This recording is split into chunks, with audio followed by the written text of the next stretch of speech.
una de las características más sobresalientes de la vida de Jesús fue su vida de oración. Alguien ha dicho que Jesús vivió en la tierra de tiempo de oración en tiempo de oración y hacía milagros en el intervalo. ¡Qué cosa tan fuerte! Pero Jesús no solo se quedó conforme con su vida de oración, Él nos impartió eso a nosotros. Es muy interesante ver cómo Jesús nos enseña a orar.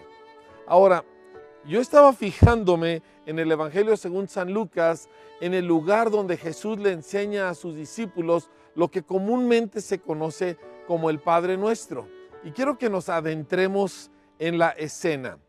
Jesús tenía la costumbre de levantarse muy temprano y desaparecérsele a los apóstoles, a los muchachos, como yo les llamo. Y ellos se despertaban 1 o 2 horas después y no lo encontraban y salían a buscarlo.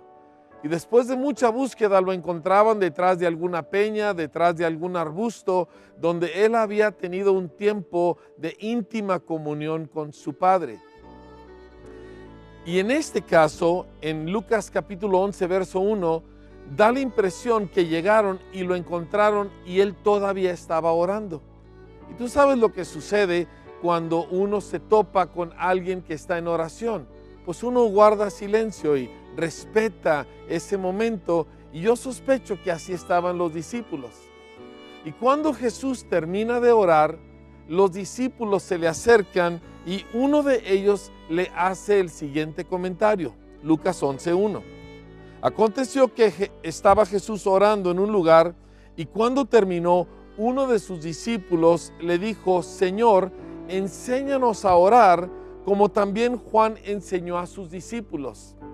Este pasaje siempre me da la impresión como un leve reclamo, como los discípulos diciéndoles a Jesús, pues Juan le enseña a sus discípulos a orar, ¿por qué tú no nos has enseñado a nosotros?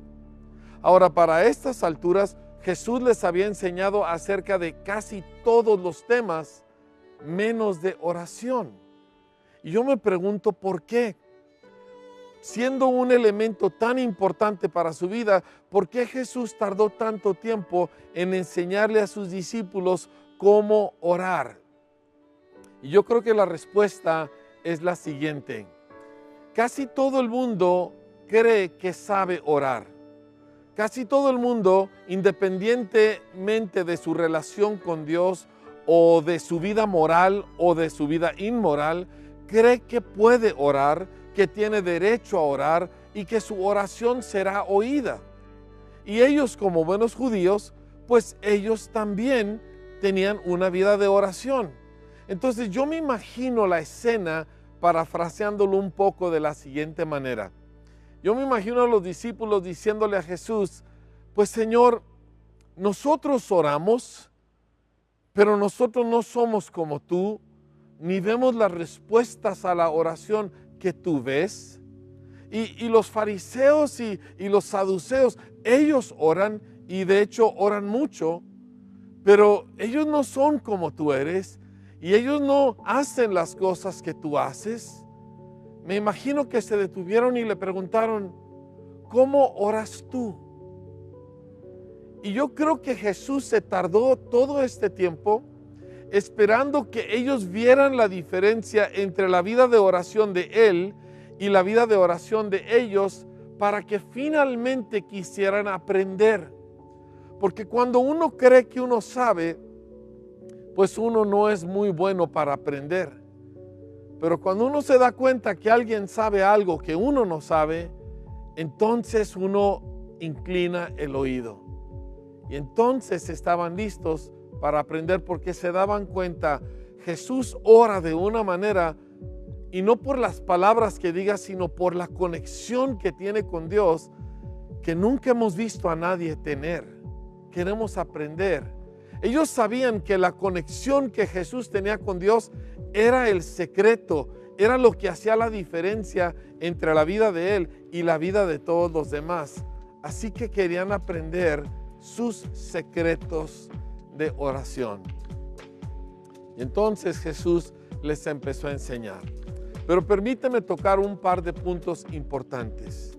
Primero, yo sé que esto va a sonar un poco controversial, pero no todo mundo puede orar y no todo mundo tiene derecho a orar. Jesús dijo, yo soy el camino y la verdad y la vida, y nadie llega al Padre más que a través de mí. De modo que no todo mundo tiene derecho a dirigir sus palabras al Altísimo, a menos que lo tenga a través de la persona de Jesucristo. Y aunque todo mundo ora o cree que ora, no todo mundo tiene el derecho de ser oído. Por eso Jesús nos enseñó a orar en su nombre, en el nombre de Jesús, porque Él es el que nos da acceso a Dios. Así que la frase en el nombre de Jesús no es nada más algo que añadimos para terminar nuestras oraciones, es la única razón por la cual tenemos la posibilidad de ser oídos por Dios, porque estamos orando en nombre de Jesús, como si Jesús mismo estuviera orando. Es como si oráramos y dijéramos, Señor, te pido esto a causa de tu Hijo, a causa de lo que Él hizo, a causa de su sacrificio en la cruz. Por eso me atrevo a pedirte y por eso confío en que tú me oyes, por lo que Él merece, no por lo que yo merezco. No por mi sinceridad, sino por su sacrificio. Entonces, cuando oramos en el nombre de Jesús, Jesús dijo que podemos esperar ser oídos en todo y recibir respuesta a todo. Así que vamos a orar siempre sobre el fundamento, sobre la base de lo que Cristo logró en la cruz a favor nuestro. Ahora, en la epístola a los Hebreos, en el capítulo 6, nos dice acerca de Jesús lo siguiente, hablando de nuestra vida de esperanza y fe para con Dios. En el capítulo 6, versículo 19, dice que esta esperanza la tenemos como segura y firme ancla del alma y que penetra hasta dentro del velo, donde Jesús entró por nosotros como precursor. O sea, el velo se refiere al lugar santísimo. Y el lugar santísimo es donde estaba la presencia de Dios.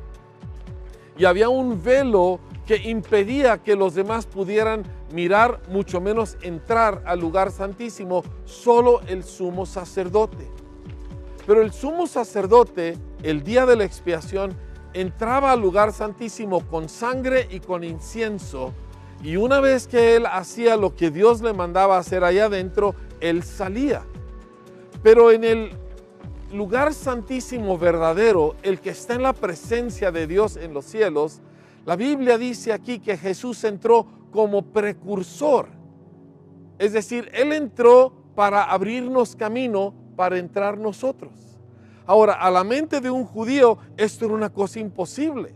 El sumo sacerdote entraba y salía habiendo obtenido perdón, pero Jesús entró y rasgó el velo para que nosotros también entremos. De modo que Jesús nos da acceso al lugar secreto, al lugar donde Dios mismo está sentado en su trono. ¡Qué extraordinario privilegio! Un lugar donde los judíos no podían entrar, un lugar donde el sumo sacerdote entraba una vez al año y con temor y temblor, un lugar donde los ángeles temen mirar, y a nosotros se nos da ese acceso. Así que venimos a orar en el nombre sobre todo nombre, el nombre de Jesús de Nazaret, el nombre que nos da derecho a un acceso con confianza a la presencia de Dios. Y habiendo entrado ahí, entonces Jesús nos da la manera de orar. Ahora, lo más tremendo de esta oración que conocemos como el Padre Nuestro es que para un judío llamarle a Dios Padre era algo absolutamente prohibido. Los judíos veían a Dios como el Padre de la nación, pero no como el Padre de uno como individuo. Y cada vez que Jesús decía que Dios era su Padre, ellos trataban de apedrearlo porque decía que él blasfemaba llamando a Dios su Padre, haciéndose igual a Dios.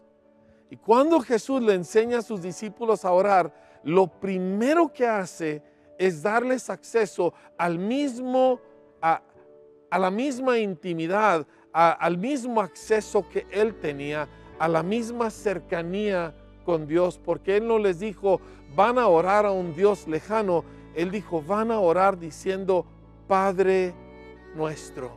Y nos introduce en el privilegio que Él tiene para acercarse a Dios Padre. ¡Wow! Es que lo más importante para nosotros poder orar es entender desde dónde estamos orando antes de ver cómo vamos a orar. Y nosotros estamos orando desde Cristo, no en base a ningún mérito propio, sino en base a la obra de Jesús. Y en nuestros tiempos de oración, esa es la razón que podemos acercarnos, esa es la razón que podemos confiar y esa es la razón que seremos oídos en lo alto.